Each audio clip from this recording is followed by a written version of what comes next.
Hər kəsə salam.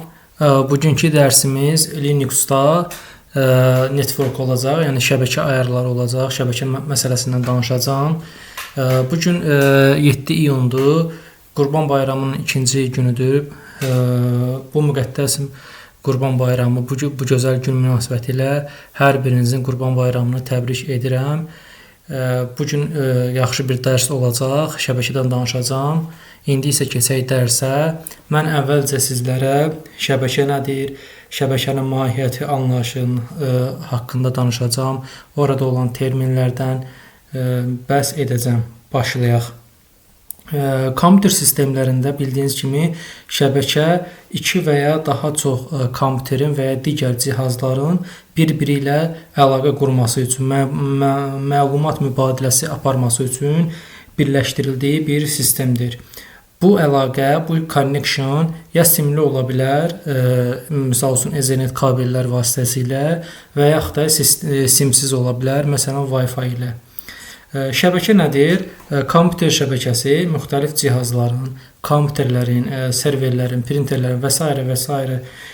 Cihazların bir-biri ilə əlaqə quraraq məlumat paylaşdığı bir infrastruktur demək olar. Bu cihazlar arasında məlumat paketi, protokollar, məsələn TCP, IP və s. paketlər bir-biri arasında ötürülür. Niyə vacibdir? Niyə görə şəbəkə həyatımızda önəmlidir? Ondan da biraz bəhs eləyək. Şəbəkənin əsas mahiyyəti, bir çox mahiyyəti var. Onlardan biri də məlumat paylaşımıdır. Yəni istifadəçilər özlərinin lazım olan elektron sənədlərini, şəkillərini, videolarını və digər fayllarını asanlıqla şəbəkə üzərindən share eləyə bilirlər, yəni paylaşa bilirlər. İkinci məsələ, önəmli məsələ resursların bölüşdürülməsi məsələsidir. Yəni printer, skanner, internet bağlantısı kimi avadanlıqla bir neçə istifadəçi tərəfindən ortaq istifadə oluna bilir. Yəni bu şəbəkə sayəsində mümkün ola bilir. Daha bir önəmli mahiyyət insanların bir-biri ilə əməkdaşlıq və ünsiyyətini asanlaşdırır şəbəkə. Yəni elektron poçt, chat sistemləri, streamlər, videokonferanslar vasitəsilə insanlar öz aralarında daha sürətli əlaqə və əməkdaşlıq qura bilirlər. Bundan başqa digər bir şəbəkənin önəmli olmasının əsas səbəbi mərkəzləşdirilmiş idarəetmə və təhlükəsizliyinin olmasıdır. Məlumatlar adətən yoldaşlar serverlərdə saxlanılır, daha yaxşı qoruna və idarə oluna bilir şəbəkə vasitəsilə. Bulut texnologiyası və internet xidmətlərində də burada xüsusi payı var. Yəni şəbəkə vasitəsilə userlər Google Drive, Dropbox, Facebook, YouTube və s. digər onlayn xidmətlərə asanlıqla daxil ola bilirlər. Bəs əgər şəbəkə bizim həyatımızda olmasaydı, nələr baş verərdi? Bu təsəvvür eləmək belə çox qorxuncdur. Əgər şəbəkə anlayışı olmasaydı, kompüterlər bir-biri ilə connection qura bilməzdilər, məlumat ötürmək mümkün olmazdı. Məlumat ötürmək yalnız qustar üsullarla belə deyim də, USB ilə, yəni fiziki olaraq, yəni flash kartı salırsan, kompüterə məlumat atırsan, oradan çıxarıbsa başqa kompüterə yükləyirsən və yaxud da CD, DVD diskləri vasitəsilə fiziki şəkildə daşımaq lazım olacaqdır. İnternet olmasaydı, daha doğrusu şəbəkə olmasaydı internet olmazdı. Çünki internet özü elə özü şəbəkə deməkdir. Milyonlarla kompüterlərin və serverlərin birləşdiyi nəhəng bir qlobal şəbəkədir. İnsanlar arasında connection, əlaqə, əməkdaşlıq çətinləşərdi. Uzaq məsafələrdən işləmək, elektron poçt göndərmək və onlayn toplantılar, iclaslar yerinə yetirmək mümkün olmazdı. Sonra xidmətlər lokal olardı. Bu nə deməkdir? Məlumat paylaşımı, proqram istifadəsi, sonra proqram yenilənməsi və bulut xidmətləri yalnız lokal şəkildə mümkün ola bilərdi. Yəni ancaq lokal olacaqdı, yəni remote olmayacaqdı. Təşkilatlar üçün, belə deyim də, şirkətlər üçün xərclər artacaqdır. Çünki hər istifadəçiyə ayrı printer almaq lazım olacaqdır. hər istifadə edəcəyi ayrı yaddaş cihazı və ilaxır digər avadanlıqlar almalı lazım olacaqdır. Bu da çox böyük xərclərə gətirib çıxaracaqdır. Nəticə olaraq deyə bilərik ki, yoldaşlar, şəbəkə anlayışı müasir bizim dünyamızda kompüter sistemlərinin və informasiya texnologiyalarının əsas ayrılmaz sütunlarından ayrılmaz bir parçasıdır desək daha düzgün olar. Onsuz nə gündəlik həyatda, nə də biznes dünyasında sürətli, effektiv informasiya axını mümkün olmazdı. Şəbəkələr kompüterlər arasında əlaqə quraraq insanlara daha məhsuldar, daha belə deyim də fast, yəni sürətli, təhlükəsiz işləmək imkanı yaradır. Belə.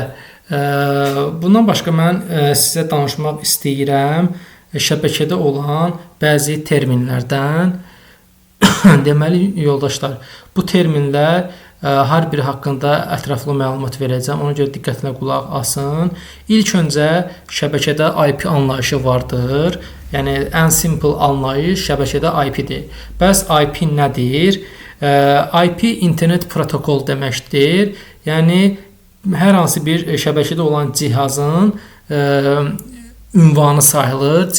Cihazların, device'ların bir-biri ilə əlaqə qurması üçün hər birinə unikal IP verilir. İki əsas IP belə deyim də versiyası var. IPv4 və IPv6.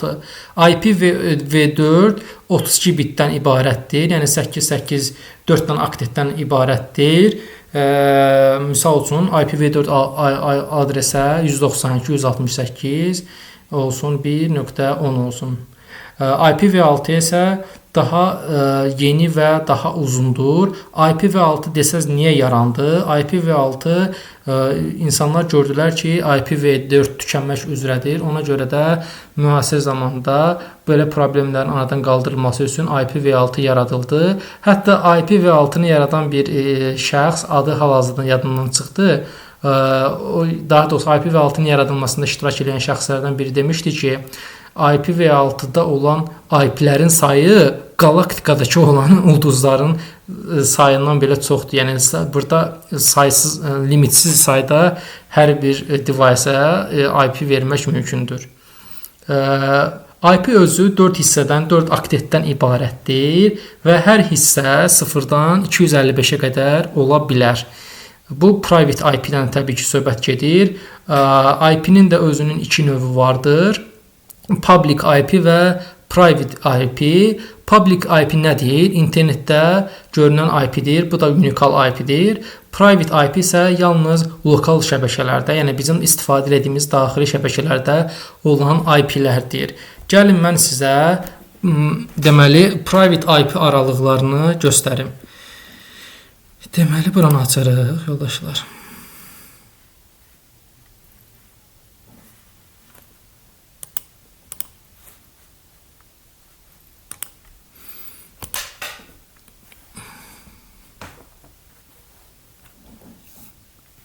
Bunu hətta böyüdək biraz. Okey, böyüdü. Deməli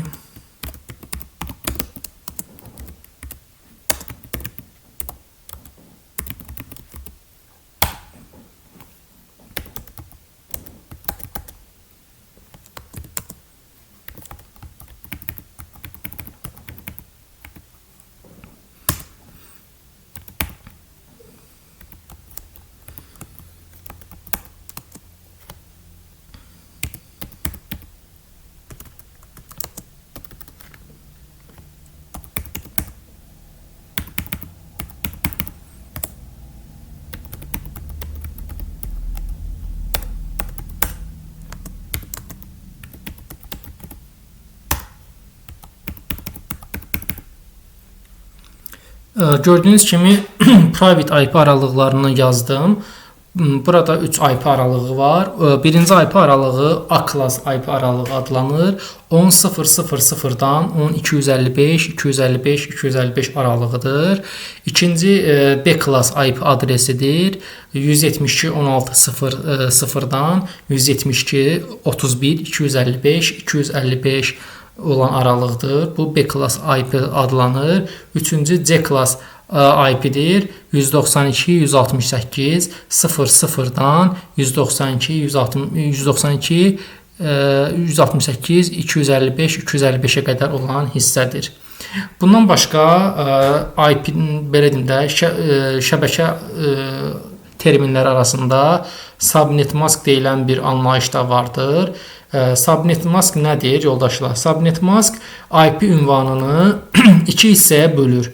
Yəni şəbəkə network hissəsi və cihazlar üçün ayrılan host hissə. Bu nə deməkdir? Misal üçün bir IP deyək 192.168.2.20 IP-si olsun və bunun subnet maskı 255.255.255.0 olsun. Bu təbii ki göründüyü kimi bir C class IP sayılır və burada bunun əgər biz subnet maskı /24 eləsək, bu isə o deməkdir ki, burada 256 IP var. Daha doğrusu host IP var, device'ların istifadə olunması üçün. Daha doğrusu ümumi belə deyim də 256 IP var və bu 256 IP-nin 254 istifadə oluna bilən IP-dir. Bu isə necə hesablanır? 2n-2 düsturu ilə hesablanır. Qoy onu da buraya yazım. 2 üstü n-2. Gəlin bunu da belə izah edeyim. Bayaqki subnet mask yazaq. 192.168 network yazaq. 2 nöqtə olsun 0 subneti /24 ilə versək. Bunu da yazaq belə. 1.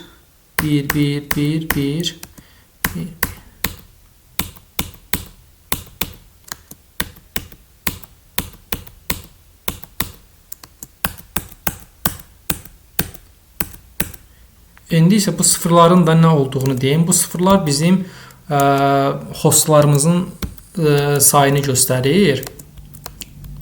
Gəlin hətta bunu belə bir sizə izah edeyim. 128 daha anlaşılır olsun deyənə yoldaşlar.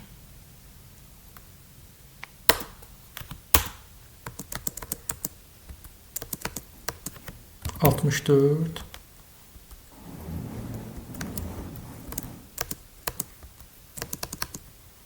32. İndi izah edəcəm bunlar nə deməkdir. 16.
yazdım yoldaşlar. İndi isə bunu izah edeyim. Deməli bizim buradakı networkumuzda network adresimiz 192.168.2.0/24'dür. Bu nə deməkdir? Bizdə 3 dənə 3 aktetimiz hamısı 1 olacaq. Axırıncı aktet isə 0 olacaq. Bu isə o deməkdir ki, bu biz düsturdan istifadə edərək 2 üstü 8, çünki bizim 8 dənə sıfırımız var. 2 üstü 8 çıxılsın 2, o da eləyir 256 çıxılsın 2 bərabərdir 254. Bizim 254 dənə istifadə edilə bilən hostumuz var. Bu isə başlayır 192.168 deməli 2.1-dən bitir 192.168 254 bizim sonuncu IP-mizdir və bizim broadcast IP adresimiz 192.168.2.255. Deməli yoldaşlar, broadcast adres nədir onu da izah edeyim. Broadcast adres eyni şəbəkədə olan bütün cihazlara mesaj göndərir ki, yəni həmin bu bizim broadcast adresimizə, yəni mesaj göndərilir və həmin o şəbəkədə olan bu aralıqda olan bütün cihazlar həmin broadcast adresə cavab verir. Yəni broadcast adres budur. Bizim burada nəyə görə -2 yazırıq? Çünki bu 2 dənə adresin biri broadcast adresdir. Biri isə bizim burada yazdığımız network adresimizdir. Əgər biz burada qaydaq bura yazsaydıq 192.168.2.0 bir saniyə bildiyim. Bizə əgər belə burada 254 dənə istifadə edilə bilən host sayımız var. Bizə əgər misal üçün gəldilər dedilər ki, bizə 254 dənə yox, 120 dənə host lazımdır. Biz onda nə etməliydik? 120 baxırıq ki, buradakı yazdıqlarımızın yazdıqlarımızın hansının içinə daxildir? Görürük ki, 128-in içinə daxildir. Bir dəqiqə, mən burada səhv yazmışam yoldaşlar, onu düzəldim. Texniki bir səhvdir. Okey. Aha. 2 üstü 7 bizdə 128 eləyir. Ona görə 128 burada qoy qeyd edeyim.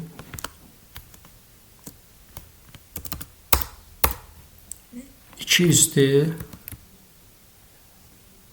7 minus 2 bərabərdir 128 çıxılsın 2, o da eləyir 126. Yəni bizdə 126 istifadə edilə bilən host seçməliyik, minimum 120 istifadə edə bilməyimiz üçün. Bu da gördüyünüz kimi 128 əgər olacaqsa, o zaman burada növbəti addım olaraq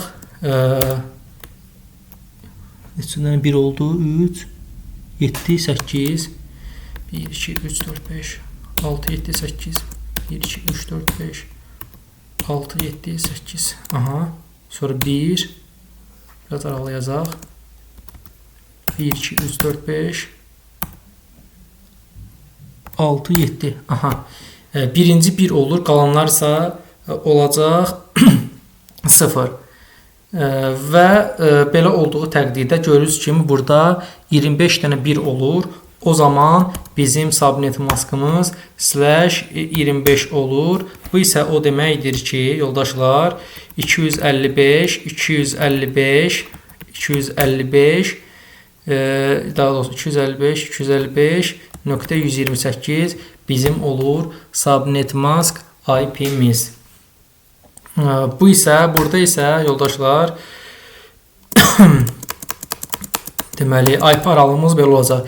192.168 2 deməli 1-dən başlayacaq.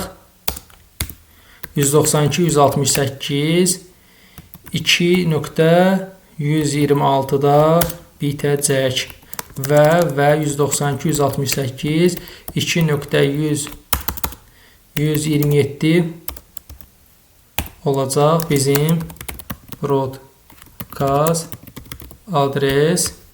Onu da yazam. Broadcast adres. OK.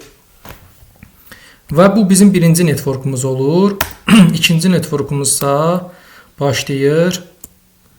Burada bizim ikinci network adresimiz olur 192.168/25 olur və IP aralığımız isə belə başlayır. 192.168.2.129-dan başlayır. 192.168.2.254-də bitir. 192.168.2.255 isə bizim olur broadcast adresimiz. Yəni belə deyim yoldaşlar, RHCSA imtahanında network bu qədər belə deyim də qəliz deməyim, bu qədər advanced düşmür. Sadəcə sizdə şəbəkə interfeysinə IP verməyini istəyir. Onu da siz istəsəz ya NMCLI ilə ya da NMT ilə rahatlıqla verə bilərsiniz. Və mən sizə bir neçə şeydən danışmaq istəyirəm.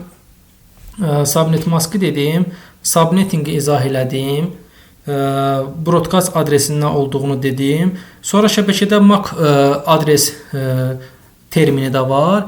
MAC adres cihazın şəbəkə kartına vendor tərəfindən, yəni istehsalçı tərəfindən verilən unikal, yəni unique fiziki ünvandır, adresdir. Və layer 2 səviyyəsində işləyir, yəni data link səviyyəsində işləyir. Misal üçün belə bir bu cür olur adətən.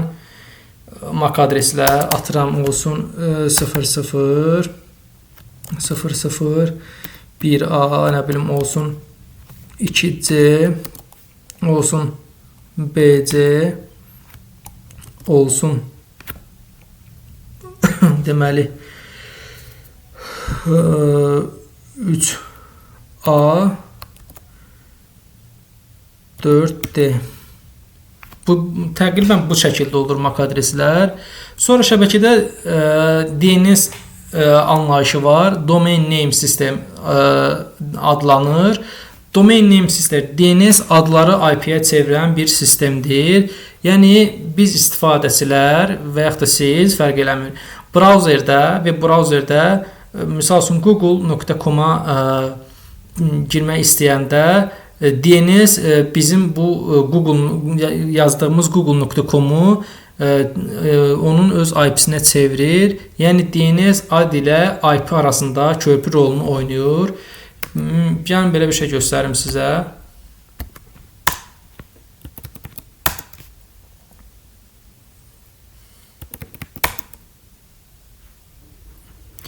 NSLookup eləsək 3W google.com yazsaq və burada biz Google-un IP-sini görürük. Biz bunu kopyalayaq.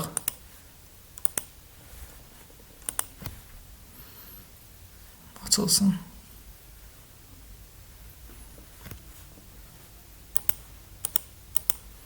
Biz ya 3W google.com yazıb Google-a girə bilərik. Google açılacaq və yaxud da onun NSLookup sayəsində tapdığımız IP ilə Google-u aça bilərik. Yəni belə deyim də, DNS olmasaydı biz gərək bütün o məşhur o saytların hansı ki onların IP adreslərini əzbər bilməliydik. Bu isə iş deyil. Ən məşhur DNS serverlər hansılardır? Ən çox tanınan Google-un DNS serverləridir, yoldaşlar. Google-un belə 2 dənə ən məşhur DNS serveri var. Bunu belə eləyək də.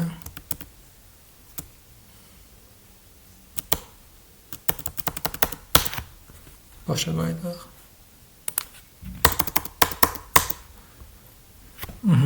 Google-un DNS serverləri.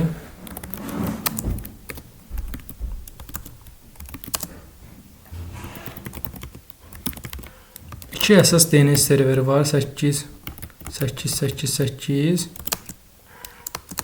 Bir də 8, 8, 4, 4. Bir də ən məşhur DNS serverlərdən biri Cloudflare'in DNS serveridir. DNS serveri. Bu isə hamının bildiyi kimi 1.1.1.1'dir. Sonra yoldaşlar, şəbəkədə DHCP anlayışı var. DHCP nədir? Dynamic Host Configuration Protocol adlanır. Cihazlara, devicelərə avtomatik IP, subnet mask, gateway, DNS və s. parametrləri verən bir protokoldur. Bu necə işləyir? Cihaz şəbəkəyə qoşulur yoldaşlar birinci. Sonra DHCP server IP istədiyini siqnalını göndərir. Sonra həmin DHCP server cavab verir və ona öz IP aralığından bir IP təklif eləyir. IP range-indən bir IP təklif eləyir və cihaz həmin IP-ni qəbul edir və istifadə etməyə başlayır. Bu adətən şəbəkədə DORA adlanır. Nə deməkdir DORA? Discover, offer,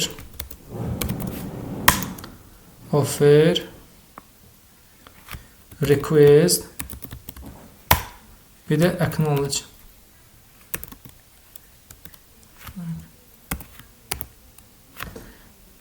Necə yazılır acknowledge?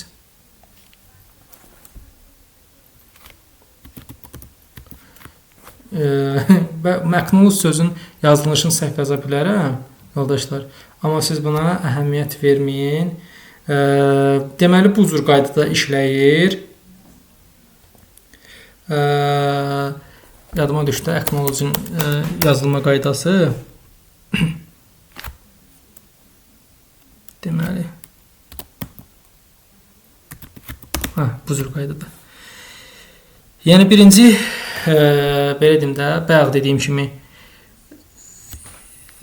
cihaz şəbəkəyə qoşulur birinci, sonra IP istəyirəm mesajını göndərir, sonra DHCP server öz IP range-inə baxır, uyğun olan bir IP-ni ona təklif eləyir və cihaz həmin IP-ni qəbul edir və istifadə etməyə başlayır. Sonra NAT anlayışı var şəbəkədə. NAT nədir yoldaşlar? NAT Network Address Translation adlanır.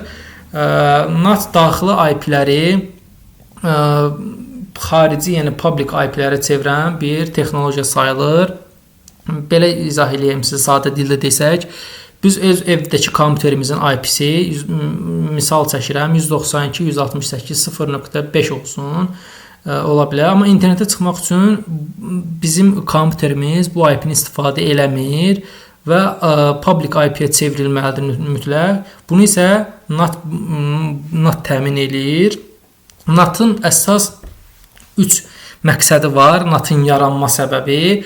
Birinci, daxili bizim private IP-lərimizi, lokal IP-lərimizi gizlətmək üçündür, təhlükəsizlik səbəbinə görə. İkinci əsas səbəb odur ki, public IP-ləri qənaət etmək lazımdır. Yoxsa hər bir private IP üçün bir dənə public IP yazmaq məcburiyyətinə qalacaqdıq. Üçüncü əsas önəmli məsələlərdən biri də birdən çox cihazı bir public IP ilə internetə çıxartmaq olur NAT-ın sayəsində. Belə. Mən gəlin sizə başqa nədən danışım? Sizə danışım bizim gəlin belə eləyək yoldaşlar. Slayda uyğun getmək istəyirəm, amma random gedəcəm. Sizə ilk öncə şəbəkə interfeysləri anlayışı haqqında danışım. Şəbəkə interfeysi istənilən əməliyyat sistemlərində müxtəlif yollarla şəbəkə interfeyslərinə baxa bilərik. Linuxda da şəbəkə interfeyslərinə baxmağın birdən çox yolu var. Birinci ən asan yol IP-A yazmaqla baxa bilirik.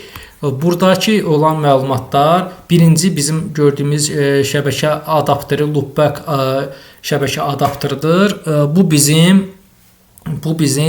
yəni kompüterimizin özüdür. Lokal IP adresi sayılır. 127.0.0.1-dir. İkinci burada gördüyümüz şəbəkə adapteri NS 160 isə bizim fiziki şəbəkə adapterimiz sayılır. Burada biz özü IP adresimizi, subnet maskımızı, bayaq izah elədiyim broadcast adresimizi, sonra IPv6 adresimizi və MAC adresimizi görə bilirik.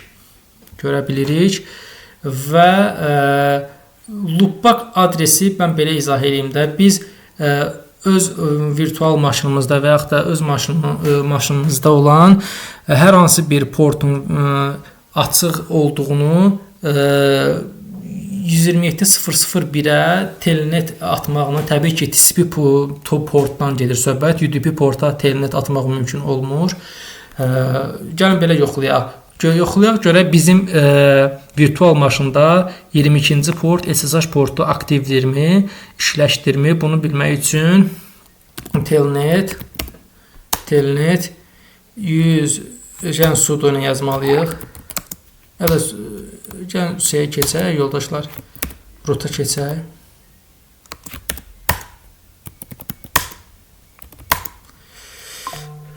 Birinci göstərim bunu. Deməli, telnet 127.0.0.1 və portun nömrəsini yazır 22. Burada görülür ki, connected yazılır. Bu isə o deməkdir ki, 22-ci port bizdə aktivdir, yoldaşlar. Aktivdir və işləşdir, o deməkdir. Gəlin, böyüdək. Biraz da böyüdək. Aha. Bu birinci qaydadır. Bu IP-A nə deməkdir? IP adres şounun qısaldılmış formasıdır. İkinci qayda if config komandası ilə baxa bilirik Linuxda. Burada da görə bilirik. Sonra hostname səhv eləmirəmsə, hostname minus böyük i ilə də biz öz IP adresimizi görə bilirik. Belə. Sonra mən sizə nədən danışım? Linuxda IP, NMCLI və NM2 istifadəsindən də danışım mən sizlərə. Bunların hər biri şəbəkə konfigurasiyalarını etmək üçündür. Amma bunların fərqləri var.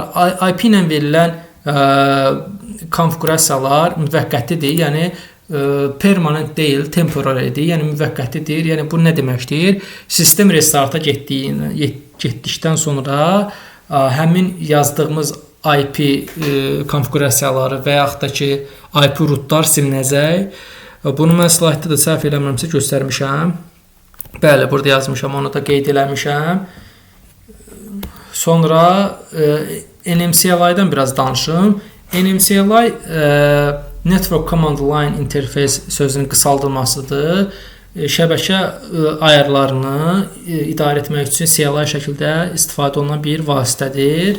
Burada biz IP təyin edə bilirik, DHCP və ya statik IP təyin edə bilirik, Wi-Fi şəbəkəyə qoşula bilirik, VPN connectionları kontrol edə bilirik, şəbəkə interfeyslərini söndürüb yandıra bilirik. Burada ən çox istifadə olunan NMCLI komandalarını göstərmişəm. NM2 isə NMCLI-nin graphical versiyasıdır. Yəni yenə şəbəkə interfeyslərini daha vizual bir şəkildə, daha rahat bir şəkildə konfigurasiya etmək üçündür. Gəlin onu da göstərim.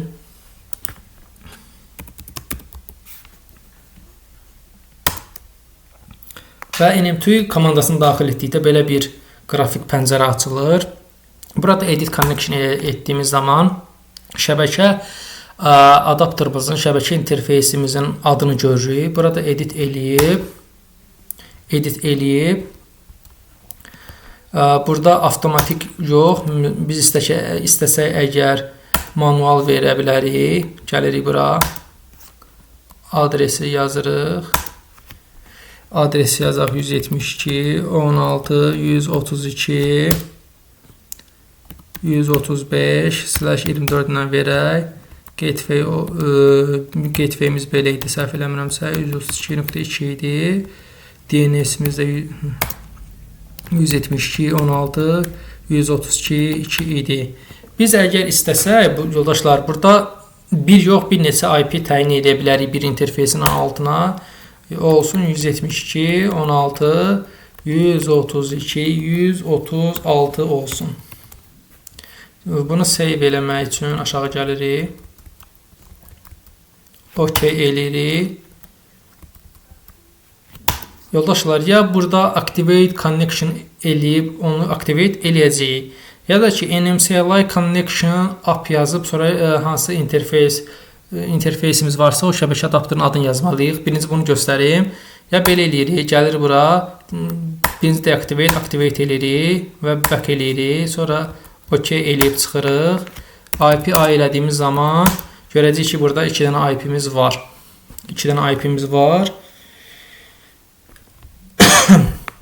Ya da ki, NMCLI Connection App şəbəkə adapterımızın adını yazırıq və OK basırıq. Bu da eyni funksiyanı icra eləyir. Sonra mən sizə nədən danışım? Deməli, elə ola bilər ki, köhnə operating sistemlərdə, əməliyyat sistemlərində bu NMT olmaz. Və biz də NMT olmadan da şəbəkə ayarlarını idarə eləyə bilərik. Red Hat 8 və Red Hat 9-da bu şəbəkə konfigurasiyaları ETC Network Manager System Connection altında yerləşir. Gəlin onu da göstərim. Cat ETC Network Manager, sonra deməli System Connection və NS160 bizim şəbəkə adapterımızın adıdır və enter bastığımız zaman permission denied verdi. Çünki biz gəlin belə eləyək. Sudo ilə rootla daxil olaq, ya da ki, sudo yaza bilərik, fərq eləmir. Biz rootla daxil olaq ki,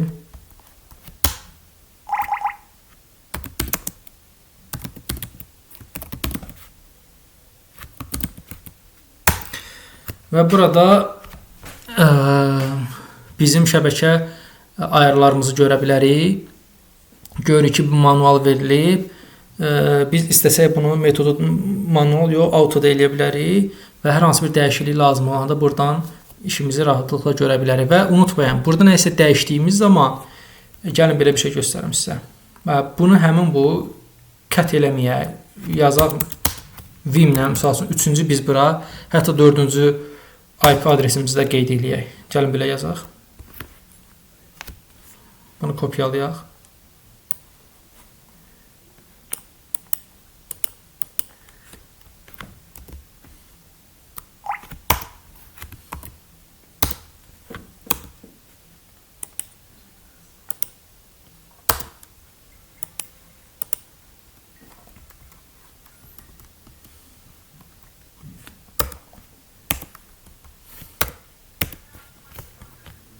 Save eləyib çıxırıq.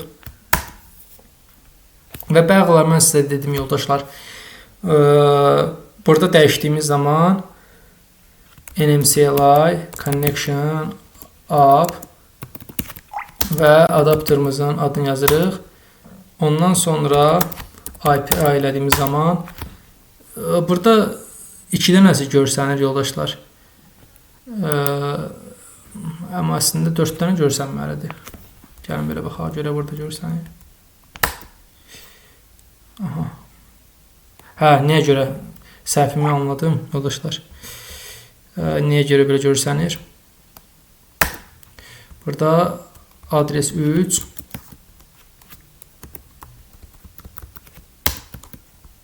Burada adres 4 yazmalıyıq, təbii ki. Ondan sonra bu komandanı təkrar veririk. Və IP yazdığımız zaman çox maraqlıdır. Əslində görsənməlidir, bilmirəm niyə görsənmədi. Yoxlayaq gör nəyə səhv yazmışıq. Hər şey düzdür əslində. Amma əslində görsənməli idi. Bunu mən özüm araşdırıb sonra növbəti dərslərdə deyəcəm sizə. Gəlin belə bir şey yoxlayaq. Ctl restart. Aşağıdan görə ola bilər. Bəli. Network manager restart etmək lazım idi. Restart edəndən sonra buradakı dəyişiklikdə əhəmiyyətləri görə bilirik. Bu da belə. Amma belə deyim də, bu Reta 8 və 9-da olan şəbəkə konfigurasiya faylının yeridir. Amma Reta 7 və daha əvvəlki versiyalarda isə bu etc, sysconfig, network script və ondan sonra şəbəkə interfeysimizin adını yazıb həmin orada konfigurasiya faylında dəyişikliyi eləyə bilirik. Başqa mən sizə nədən danışmalıyam? Yoldaşlar, deməli hostname və DNS-dən danışım mən sizə. Hostname və DNS. Burada lokal host yazılıb, görürsünüz yoldaşlar. Bu bizim hostname'imiz adlanır.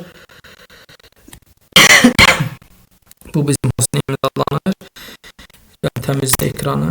Biz isə bu hostname'i dəyişə bilərik. Systemctl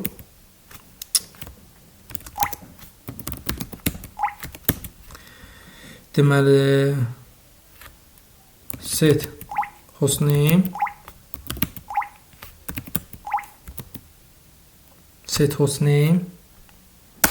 hostname'in lokal host olmasın, nə verək biz bura verək?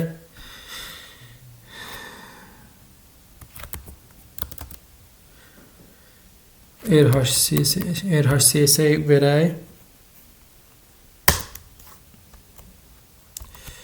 Niyə olmadı? Bir dəqiqə nəyə səhv yazırıq?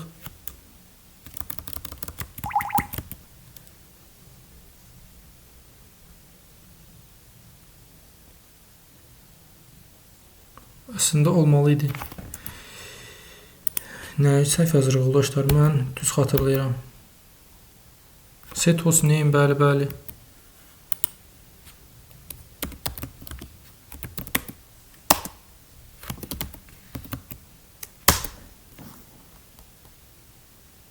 Maraqlıdır.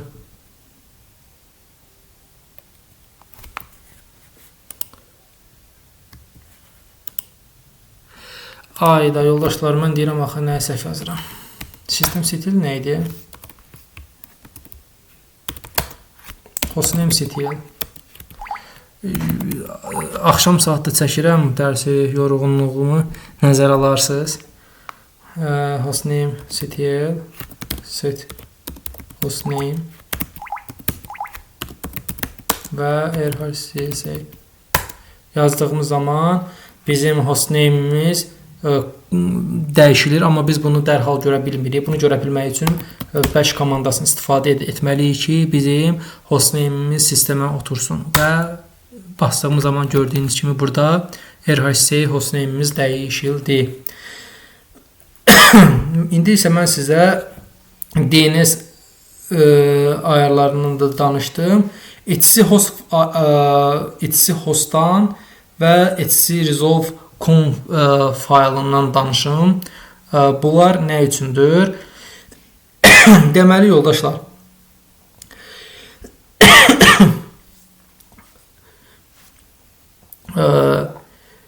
etc host və etc resolve conf Linux sistemlərdə şəbəkə əlaqələrində mühüm rol oynayan iki əsas konfigurasiya faylıdır desək daha doğru olar.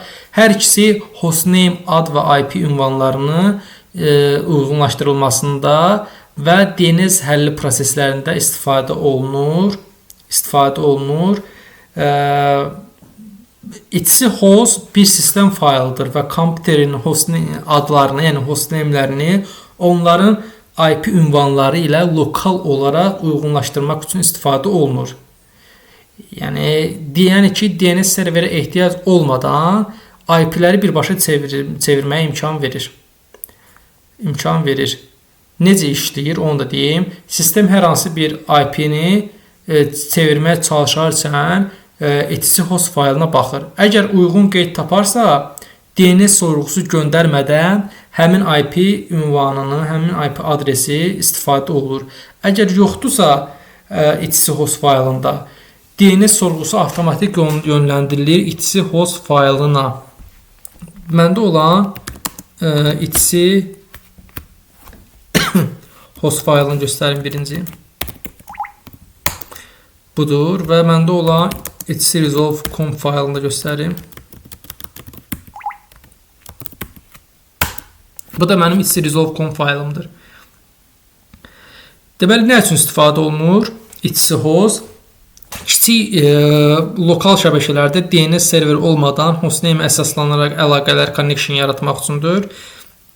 Test və development zamanı primary IP hostname uyğunluğu üçün bunlar arasında əlaqə qurmaq üçün istifadə olunur. Sistem hostname həllində sabitlik təmin etmək üçün istifadə olunur. Məsələn, həmişə lokal host üçün IP adres 127.0.0.1-dir. etc resolve config qısaca desək necə olar? etc resolve conf faylı sistemin DNS serverləri vasitəsilə internet və ya şəbəkə hostnamelərini IP ünvanlarına çevirmək üçün istifadə olunur. Bu da belə. Bizim başqa nəyimiz qaldı? Deyilinəsi. Qoyadıma salım. SS və netstat komandaları qaldı. Netstat indiki dövrdə biraz köhnəlmişdi. İndi daha çox SS istifadə olunur və SS daha sürətlidir desək, lap yerinə düşər. Lap yerinə düşər və belə deyək. Burada netstat Tulpan yazsaq. Burada hal-hazırda bizim istifadə olunan TCP, UDP bütün connectionlarımızı görə bilərik. Burada tulpan yazmışıq. Buradakı hər hərfin, hər keyin, yəni öz mənası var. T TCP deməkdir, U UDP deməkdir, L listen, yəni dinləyən, dinləmək deməkdir. Yəni şəbəkəni dinləyir. P proses deməkdir. O A all deməkdir. N isə numerik deməkdir. Bunu mən yazmışam, slaydımda qeyd eləmişəm. Qoyun sizə də göstərim. Bəli. Yəni TCP bağlantıları göstərir, UDP bağlantıları göstərir, dinləyən portları göstərir. Hər bir bağlantının connection aid olduğu proses ID-ni göstərir. Həm aktiv, həm də listen edən portları göstərir və həmin port və adları göstərmək əvəzinə rəqəmlər şəklində, məsəl üçün HTTP əvəzinə 80, HTTPS əvəzinə 443 göstərə bilir. Burada məsəl üçün belə bir nümunə göstərək. Burada görün TCP yazılıb 00022 və 00 ulduz. Bu nə deməkdir? Çöldə olan hər bir IP-dən lokalda olan hər bir IP-mizin 22-ci portuna SSH-la qoşulmaq olar. Bu o deməkdir. Sonra connection testlərindən danışım. Şəbəkədəki olan connection testlərindən danışım. Bunlar da ki, yoldaşlar, birinci hamının bildiyi ən sadə yol ping atmaqdır. İkinci başqa bir yol hər hansı bir application-ı test edən zaman ona HTTP sorğu göndərib yoxlaya bilərik və SS və netstat tulpan komandası ilə də portu listen eləyirmi, eləmirmi onu da görə bilərik. Və eyni zamanda şəbəkəmizdə hər hansı bir problem varsa, firewall problemi varsa və onu da SS və yaxud netstat tulpan vasitəsilə görə bilirik. Və axırıncı komandamız da NMCLI General Status komandasıdır. Bu komanda vasitəsilə də şəbəkə NMCLI Connection General NMCLI General Status. Bu komanda vasitəsilə də bizim ümumi şəbəkə qoşuntumuzun aktiv olub olmadığını görə bilirik. Yoldaşlar, bugünkü dərsimiz bu qədər. Biz bu dərsdə nələri öyrəndik, onları bir üstündən keçək. Ümumi şəbəkə anlayışından danışdıq, şəbəkədə olan terminlərdən danışdıq, subnetikdən danışdıq. Hosta görə subnet maskı tapılmağından danışdıq. Yəni çox daha detallı danışdım. RHCC mövzusundan daha detallı danışdım düşünürəm. IP NMC ilə NM2-dən danışdım. Şəbəkə konfigurasiya fayllarından danışdım. Hostname və DNS ayarlarından danışdım. etc host faylından, etc burada yazmamışam, etc resolve.com faylından danışdım. SS və netstat komandalarından danışdım və son olaraq da şəbəkə connection testlərindən, şəbəkə əlaqə testlərindən də danışdım. Bugünkü dərsimiz bu qədər yoldaşlar. Düşünürəm ki, faydalı dərs oldu, çox yaxşı dərs oldu. İnşallah gələn dərslərimizdə görüşərik. Kanalımızı izləməkdə davam edin, kanalıma dəstək olun, abunə olun və kanalımı paylaşaraq da hər kəsin faydalanmasına və kanalımızın böyüməyinə dəstək ola bilərsiniz. Sağ olun, salamat qalın.